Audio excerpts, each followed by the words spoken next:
사운드 오브 뉴스입니다. 김민아 기자 어서 오세요. 안녕하세요. 들어볼 소리는요? 대북 특사단의 특사외교가 오늘로 마무리됐고 이어서 또 강경화 외교부 장관이 미국으로 출국을 했는데요. 이 소리들을 들어보시죠. 중국의 그 시진핑 주석은 관빙소유 친남하게 따뜻한 동역으로 꽃이 핀다. 지금의 한반도 상황이 이와 같다. 앞으로 적극 지지하게 되었습니다. 남북 정상회담, 또 북미 정상회담을 만들어 나가는 그 과제가 있습니다. 당국의 그 모멘텀을 계속 좀 살려나갈 필요가 있고, 개인의 리더십도 중요하지만 조직이 움직이는 거니까 차질 없이 그 소통이 계속 이루어질 수 있도록 이번에 가는 중요한 목적이기도 합니다. 네, 정의용 국가안보실장은 중국과 러시아 갔다 왔고 서훈 국정원장이 일본 다녀왔죠? 그렇습니다. 어떤 결과들이 있었나요? 이 정의용 실장은 시진핑 국가주석 그리고 양재치 외교담당 국무위원을 면담을 한 데 이어서 러시아에서는 세르게이 라브로프 외무장관을 만나서 남북 간에 또 북미 간의 어떤 정상회담의 성사 경과 이런 것들을 설명했다고 하는데요. 또 이제 북핵 문제 해결 협조 이런 것도 같이 요청을 했는데 다들 긍정적 반응을 보였다는 것이죠. 예. 또 서훈 국정원장은 아베 신조 일본 총리와 고노다로 외상을 만나고 돌아왔는데 이 사람들은 이제 북한과 납북자 문제에 대해서 논의를 했느냐. 일본은 이제 납북자 문제가 북한과의 현안이니까요. 그런 것에 이제 굉장히 관심을 가졌다고 합니다. 그런데 이제 서훈 국정원장이 이렇게 좀 회담을 한 이후에 일본이 북일 정상회담 구상에 들어갔다. 이런 뉴스 나오고 있으니까요. 예. 이 6자회담 당사국들이 모두 이제 북핵 문제 해결 과정에서 배제가 되지 않기 위한 이런 노력들을 시작하는 분위기가 잡혀가고 있는 것이죠. 네. 그리고 이제 강경화 외교장관은 오늘 떠난 거죠. 그렇습니다. 가서 뭐 트럼프 대통령 딸 이방카도 만난다면서요? 언론이 그거에 대해서 이제 질문을 하니까 외교부가 대답을 하기를 회동 계획이 있다, 확정됐다 이렇게 얘기했거든요. 네. 그러니까 이제 만난다는 거죠. 예. 다만 이제 회동 목적이 공개되어 있는 것은 아니라고 하는데요. 아마도 남북 간에 또 북미 간의 정상회담에 관련해서 좀 포괄적인 대화를 나누지 않을까 이런 전망이 나오고 있습니다. 이외에도 강경화 장관은 윌버로스 상무장관을 만나서 철강 분야 관세 문제를 논의할 예정이라고 하고요. 네. 또 장관 대행을 맡고 있는 존 설리번 국무부 부장관과도 회담을 할 예정이라고 합니다. 지금 장관 대행이라고 한 게 국무장관 지금 바뀌잖아요. 그렇습니다. 때문에 북미 정상회담 연기될 수도 있다는 얘기도 나오던데요. 그렇습니다. 이 마이크 폼페이오 CIA 국장이 국무장관이 되려면은 상원에서 인준을 받아야 되거든요. 예. 그런데 지금은 공화당도 그렇게 뭐 긍정적인 분위기는 아니라고 하거든요. 만약에 이 주무부처인 국무부의 장관의 공백이 길어지면 북미 정상회담은 연기될 수 있다라는 게 이제 미국 언론의 보도입니다. 그런데 여기에 대해서 오늘 청와대는 연기될 가능성이 크지 않다고 본다 이렇게 또 밝히기도 했는데요. 아하. 또 미국의 다른 언론 보도를 보면은 트럼프 대통령이 이 폼페이오 국장에게 북미 정상회담 준비 전권을 줬다 이런 것도 이제 얘기가 나오고 있거든요. 예. 그래서 국무부가 아니라 CIA가 좀 계속 주도하는 정상회담이 될 것이다 이런 얘기도 나오고 있습니다.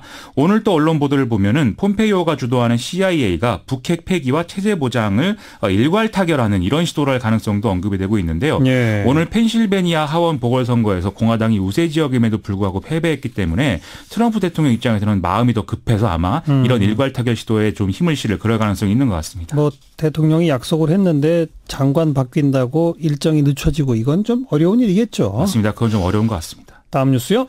일전에 문재인 대통령이 청년 일자리 관련 정부가 제대로 대처를 못하고 있다면서 고위공무원들을 호통쳤다. 이 소식을 이제 전해드렸었는데요. 예. 오늘 그래서 그런지 정부가 이제 청년 일자리 대책을 내놓는 이런 행사를 쭉 진행을 했습니다. 어떻게 한다는 겁니까? 앞으로 3, 4년간 중소기업에 취업하는 34세 이하 청년에게 실질소득 1천만 원 이상이 되도록 지원을 해서 대기업과의 임금 격차를 줄이고 일자리 미스매치 상황을 개선한다. 이런 계획인데요. 구체적으로는 중소기업 취업 청년의 5년간의 소득세를 전액 면제를 하고 또 전월세 보증금을 3,500만 원까지 4년간 1.2%에 대출받을 수 있도록 한다라는 것입니다. 예. 또 산업단지 내에 이제 그 기업이 있는 경우에는 청년 노동자에게 교통비를 매달 10만 원씩 지원을 해준다고도 하는데요.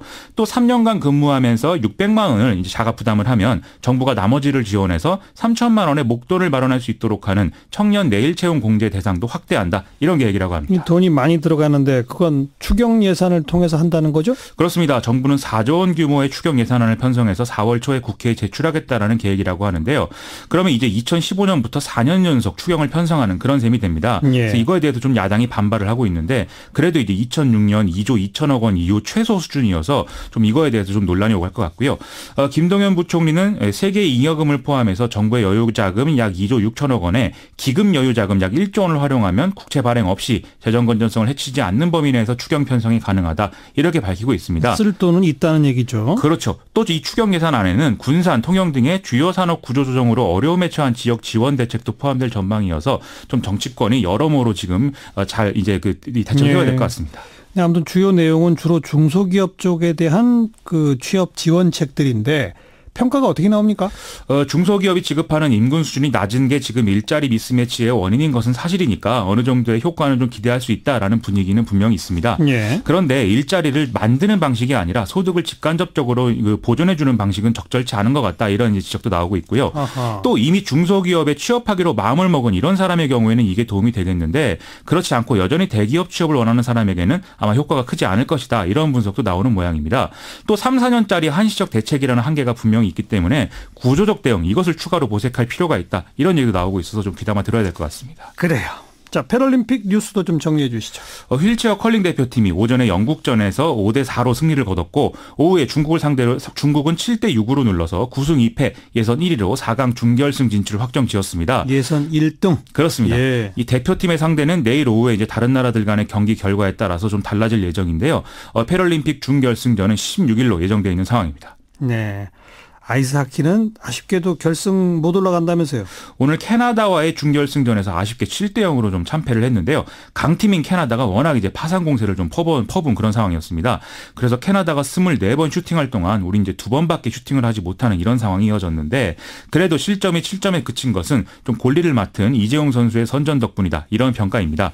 동메달 결정전은 17일 낮 12시에 열리게 되는데요. 미국과 이탈리아 간 준결승전 결과에 따라서 여기서 패한 팀도 맞붙게 됩니다. 그러면 이제 이탈리아가 상대가 될 가능성이 큰데 예. 선수들은 동메달 딸 가능성 크다라면서 좀 자신감을 보이고 있는 이런 상황입니다. 예. 오늘 이 경기는 김정숙 여사가 관람을 해서 또 큰 화제가 되기도 했습니다. 뭐 김정숙 여사는 계속 거기 계시던데요, 뭐. 그렇습니다. 예. 특별히 또 관람을 또 한 것이죠. 다음 뉴스요? 오늘 청와대가 강원랜드 채용비리 관련 부정 합격을 한 것으로 확인된 226명 전원을 직권 면직 등의 인사조처를 하기로 방침을 정하고 관련 부처와 협의를 시작하기로 했다고 합니다. 예. 아직 검찰 기소나 법원 판결이 나온 상황은 아니지만 그 뒤에 이 조처를 취하게 될 경우에는 뭐 실질적인 효과를 거둘 수가 없는 것이기 때문에요. 우선 직권 면직 등의 조처를 좀 먼저 취하고 이 해당하는 사람이 소송 등의 어떤 법적 대응을 하면 거기에 맞춰서 추가로 처리를 하겠다. 이런 얘기인 것이죠. 예. 다만 청와대는 강원랜드의 경우에 채용비리 당시에 시험 성적 자료가 남아있지 않기 때문에 탈락자들의 경우는 이 대학에서는 구제가 좀 어렵다 이렇게 설명을 하고 있는데요. 아니 그 시험 성적 자료 같은 게 왜 없답니까? 이걸 뭐 어떤 그 증거물이어서 없앤 것인지 그 검찰이 좀 허허. 확실히 수사를 해봐야 될 것 같습니다. 예. 그리고 또 문재인 대통령은 공공기관 채용비리 관련 보고를 받은 뒤에 후속 조처를 지시하면서 채용비리가 드러났는데도 이 가담자나 부정합격자 처리에 소극적인 공공기관 책임자에 대해서는 엄중히 책임을 물어라 이렇게 지시를 했기 때문에 앞으로도 공공기관의 어떤 채용비리 문제가 계속 이제 조사 대상에 오르는 그런 상황이 될 것 같습니다. 검찰이 지금 계속 수사 중이잖아요. 그렇습니다. 그 대검하고 법무부를 오늘 압수수색한 거는 수사를 못하게 외압을 넣은 그걸 밝히려고 하는 거죠? 그렇습니다. 오늘 이제 검찰이 강원랜드 채용비리 및 수사외압 의혹 등 수사를 위해서 대검 반부패부, 법무부 검찰국 압수수색했는데요. 지난해 강원랜드 채용비리 수사 과정에서 대검찰청이 춘천지검으로부터 보고를 받고 또 지휘를 내리는데 이제 관련 문건들을 확보를 했다고 합니다. 예. 또 검찰은 당시 수사 지휘에 대해서 뭐 여러 가지로 외압이 있었다 이런 취지로 문제를 제기했던 안면 검사 과연 인사상의 불이익을 받았느냐 또 인사가 정당하게 이루어졌느냐 이걸 파악하기 위해서 예. 올해 1월 달에 이루어진 검사 인사 관련 자료 역시도 법무부 검찰국에서 확보를 했다고 하는데요. 또 검찰은 KB국민은행 채용비리 관련 이틀째 인사 담당자 자택 등을 또 압수수색하고 있어서 앞으로 좀 채용비리 등에 대한 검찰의 수사가 어떻게 될지 관심거리입니다. 이쪽 수사는 너무 늦어요. 좀 빨리 했으면 좋겠습니다. 빨리빨리 했으면 좋겠습니다. 다음 뉴스요? 러시아 출신 이중 스파이가 영국에서 피습된 사건을 놓고 영국과 러시아 간 갈등이 확대되고 있습니다. 영국은 과거에 소련이 개발한 신경작용제인 노비촉이 사용됐다는 이유로 이 사건을 러시아의 암살 시도로 규정하고 러시아 외교관 23명의 추방을 발표했는데요. 러시아 외교부는 현지 시간 14일에 성명을 내고 영국의 이런 조치를 도발로 규정한 상황입니다. 하하. 이에 유엔 안보리는 긴급회의를 열고 이 문제를 논했는데 러시아는 노비촉을 개발한 바가 없고 오히려 영국이 러시아 이미지의 실추를 위해서 사건을 일으킨 게 아니냐 이렇게 반박을 하고 있는 그런 상황인데요. 영국이 조작했다? 그렇죠. 이에 영국은 화학무기 금지기구에 조사를 요청하고 또 미국이 영국 주장에 동조를 하면서 사건은 더 커지고 있는 상황입니다. 나토의 긴급 이사회가 며칠 내에 열린다고 하고 또 오는 22일부터 열리는 유럽연합 정상회의에서도 이 사건이 정식 의제로 다룰 예정이라고 하니까 좀 국제적으로 파장이 커져가는 그런 상황이 분명해 보입니다. 뭐 첩보 영화에서 막 보던 그런 장면들이 현실에 드러나고 있네요. 그러게 말입니다. 참 걱정입니다. 수고하셨어요. 고맙습니다. 김민아 기자였습니다.